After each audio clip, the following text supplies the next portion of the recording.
ఉదయకాల ప్రార్థన. ఈరోజు దేవుడు మనకు అనుగ్రహించు దేవుని వాగ్దానము. యెహోవా మందిరములో నాటబడిన వారై వారు మన దేవుని ఆవరణములో వర్ధిల్లుదురు. 92వ కీర్తన 13వ చరణము. ఈ యొక్క వాక్య భాగము ద్వారా దేవుడు ఈ దినమున నీతో ప్రత్యేకముగా మాట్లాడుతూ ఉన్నాడు. దేవుని యొక్క మందిర ఆవరణములో ఒక పచ్చని ఒలీవ మొక్కను వలె దేవుడు నిన్ను చేయబోతున్నాడు. ఆశ కలిగి ఉన్నాడు. నీ మీద దేవుడు శ్రద్ధ నిలిపి ఉన్నాడు.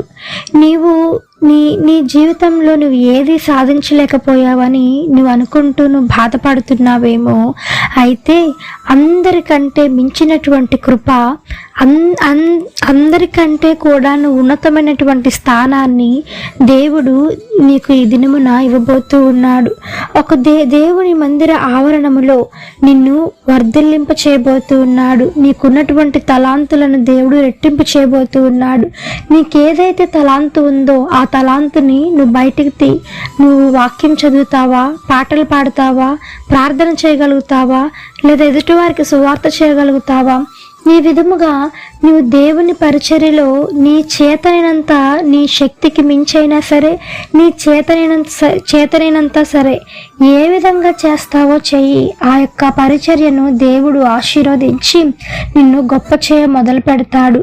ఒక పచ్చని ఒలివ మొక్క పెరిగి పెద్దదైనప్పుడు ఎలా ఉంటుందో అంతటి గొప్పగా నిన్ను దేవుడు ఆశీర్వదించబోతూ ఉన్నాడు.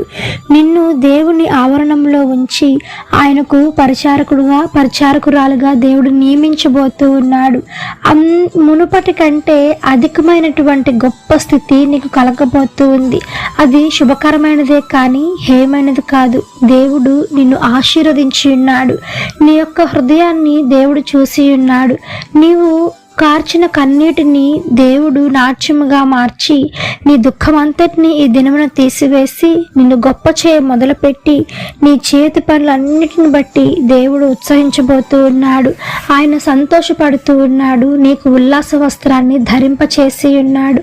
కనుక నాకేమీ లేదు, నాకేమీ రాదు అని అనకుండా నీలో ఉన్నటువంటి చేయగలిగినటువంటి శక్తిని, పనిని నువ్వు బయటపెట్టు. దేవుడు ఆ యొక్క తలాంతులను దీవించి ఆశీర్వదించి ఆయన ఆవరణంలో వర్ధిల్లింప చేయునుగాక. ఆమెన్. ఈ యొక్క వాగ్దానము ప్రతి ఒక్కరి జీవితంలో నెరవేరాలని కోరుకుంటూ అందరం కలిసి ప్రార్థన చేద్దాం. ప్రార్థన.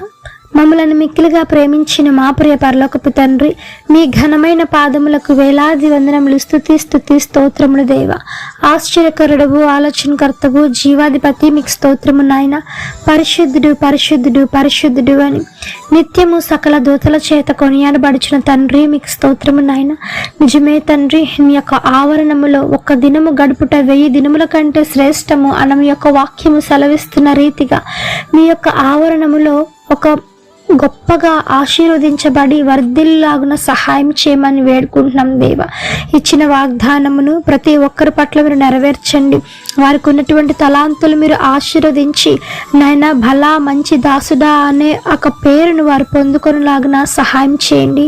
ఈ దినమంతా చేర్చిన పని పట్లలో తోడై నడిపించండి, దీవించి ఆశీర్వదించమని వేడుకుంటున్నాము స్వామి. యేసయ్యా సహాయం చేయండి తండ్రి.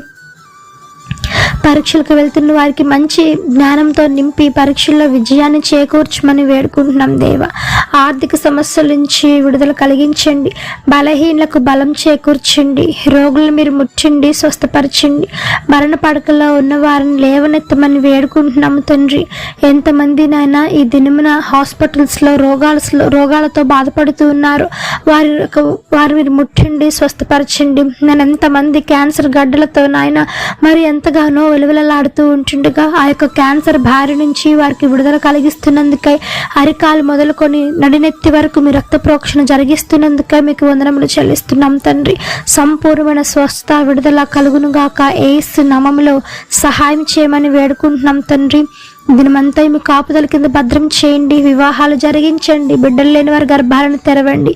గృహాలు లేని వారికి నూతన సంవత్సరంలో గృహాలు నిర్మించుకోవడానికి సహాయం దయచేయమని వేడుకుంటూ ఇక ఉదయకాల ప్రార్థనలో ఎంతమంది ఏకీభవించి ప్రార్థిస్తూ ఉన్నారో అధికమైన రెట్టింపు మేలులు ఆశీర్వాదాలతో మీరు నింపమని వేడుకుంటూ యేసు నామమున అడిగి వేడుకొని పొంది ఉన్నాము తండ్రి.